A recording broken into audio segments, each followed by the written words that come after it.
i7 ગુજરાતનો અવાજ। નમસ્કાર દર્શક મિત્રો, i7 ન્યૂઝ ગુજરાતીની સાથે હું છું આપની સાથે પાયલ બામભણિયા। તો જોઈએ આજના મહત્વના સમાચાર। વડોદરા એસઓજીની મોટી કાર્યવાહી।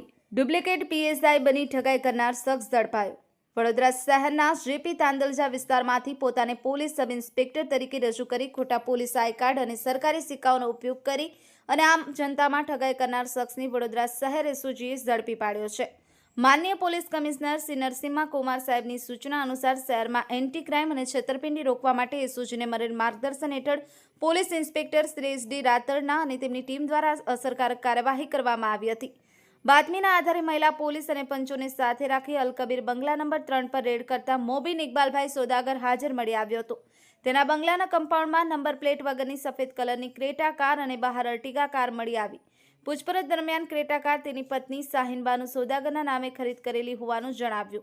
ક્રેટા કારની ઝડપી તપાસ દરમિયાન ખાખી ડ્રેસ, ખોટું પીએસઆઈ આઈ કાર્ડ તેમજ વિવિધ સરકારી કચેરીઓના સિક્કાઓ અને ડુપ્લિકેટ દસ્તાવેજો બનાવવાના સાધનો મળી આવ્યા હોવાનું જાણવા મળ્યું છે। આ મામલે એસઓજી પોલીસે ગુનો નોંધી કાયદેસરની કાર્યવાહી હાથ ધરી છે અને વધુ પૂછપરછ ચાલી રહી છે કે આ શખ્સે કેટલા લોકોને ઠગ્યા છે અને તેની સાથે અન્ય કોઈ સંડોવાયેલ છે કે કેમ। Bureau chief Narendra Sharma, i7 news Gujarati, Anand.